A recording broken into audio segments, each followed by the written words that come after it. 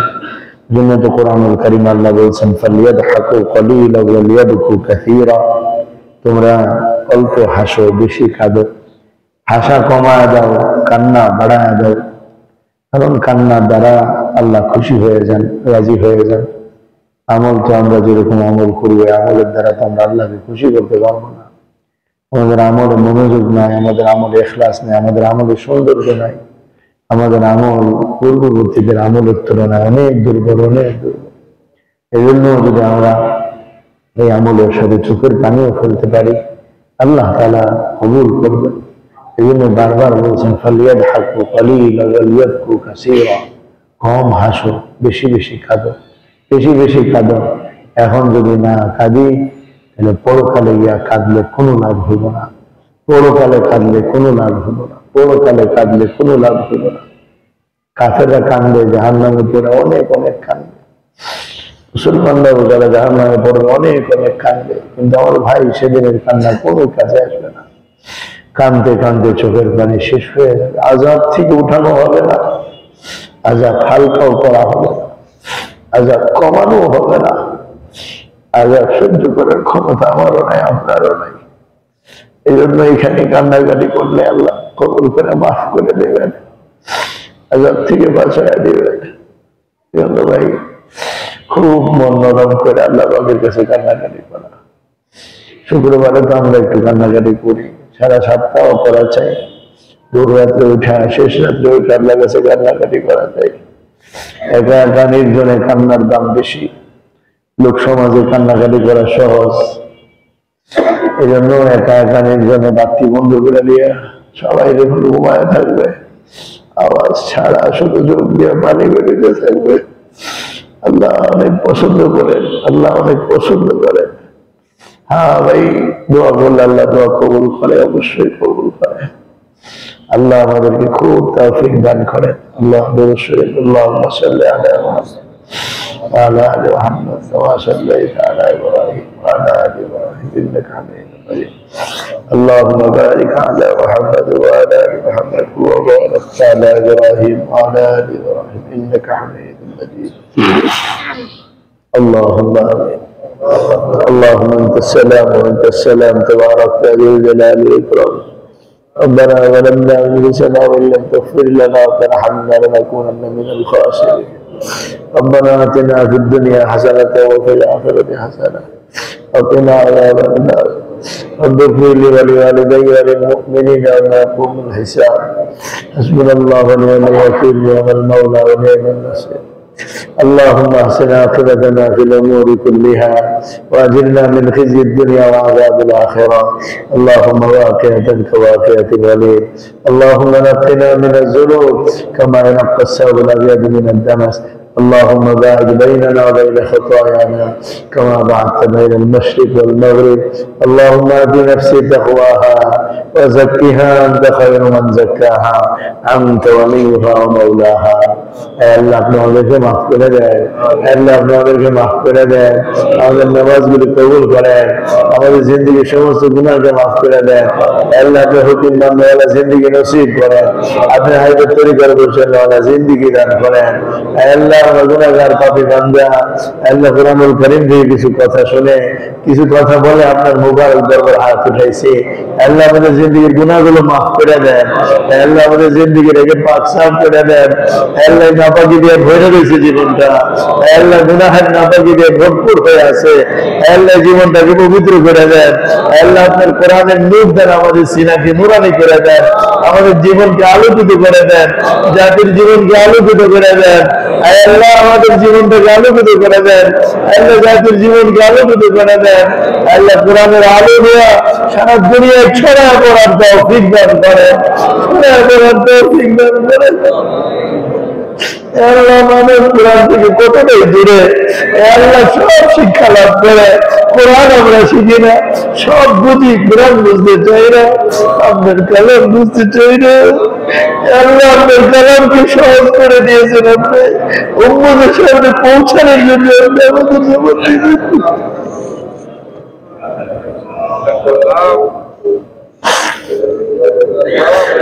কালাম আল্লাহ আপনার কালামকে বুঝবার তৌফিক দেন, আল্লাহ সবাই নিয়ে শিখবার তৌফিক দেন। আল্লাহ কোরআন চিন্তাকে সারা দুনিয়ার মধ্যে ছড়ায় দেন।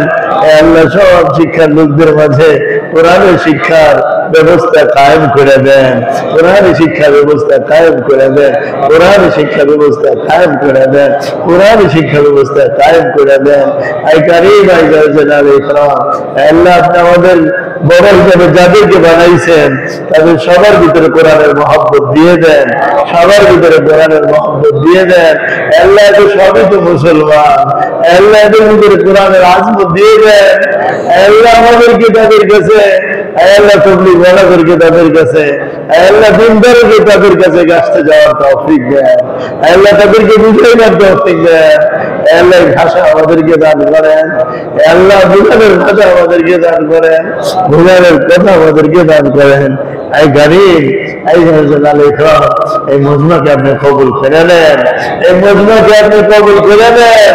আপনার বান্দারা আপনার কাছে কাঁদতেছে, জাহান্নাম থেকে বাঁচতে চাইতেছে, আগুন থেকে বাঁচতে চাইতেছে। আল্লাহ আপনি আমাদের জাহান্নাম থেকে বাঁচায় দেন, জাহান্নাম থেকে বাঁচায় দেন, জাহান্নামে কাম দেন না আল্লাহ। আল্লাহ দুনিয়াতেই কাম করতে তৌফিক দেন, ভোর রাত্রে এটা কান্নাকাটি করবার তৌফিক দেন, ভোর রাত্রে এটা কান্নাকাটি করবার তৌফিক দেন। আয় কারীম আয় রহিম আয় রহমান, আপনি আমাদের দ্বীনি কাজগুলোকে কবুল করেন। আল্লাহ ইসলামকে চিন্তা করার জন্য যারাই যেভাবে মেহনত করতেছে সবার মেহনতের মধ্যে বরকত দিয়ে দেন। আল্লাহ ইসলামকে ধ্বংস করার জন্য, কোরআনের শাসন ব্যবস্থা নষ্ট করার জন্য, আল্লাহ মানুষকে দিন থেকে দূরে সরাইবার জন্য আল্লাহ যে যেখানে বসে চক্রান্ত করতেছে আল্লাহ ওদেরকে হয় হেদায়েত দান করেন, নয়তো ওদেরকে চেয়ার থেকে উৎখাত করে দেন, ওদেরকে চেয়ার থেকে সরায় দেন। আল্লাহ ওদেরকে চেয়ার থেকে সরায় দেন। আল্লাহ ভালো মানুষগুলোকে চেয়ারের মধ্যে বসায় দেন, আল্লাহ ভালো মানুষদেরকে চেয়ারে বসায় দেন, আল্লাহ ভালো মানুষদেরকে চেয়ারে বসায় দেন। আল্লাহ আপনি আমাদের কার গোলাম বানায়েন না, আমাদেরকে আপনার গোলামি করার তৌফিক দেন, আপনার গোলামি করার তৌফিক দেন, আপনার গোলামি করার তৌফিক দেন। কোন মানুষের গোলাম বানায়েন না, আপনার গোলামি করার তৌফিক দেন, আপনার গোলামি করার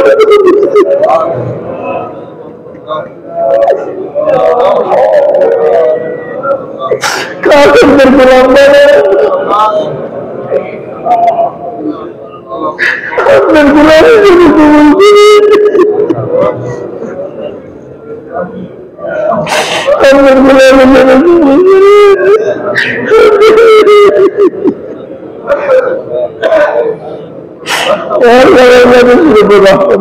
করেন, আল্লাহ দেশের উপর রহমত নাযিল করেন, আল্লাহ দেশকে আপনি কোরআনী শাসন ব্যবস্থা কায়েম করে দেন, কোরআনী শাসন ব্যবস্থা কায়েম করে দেন। এর জন্য আমাদের সবাইকে কাজ করার তৌফিক দেন, সবাইকে কাজ করার তৌফিক দেন, সবাইকে কাজ করার তৌফিক দেন। ربنا تقبل منا انك انت السميع العليم وتب علينا انك انت التواب الرحيم. صلى الله تعالى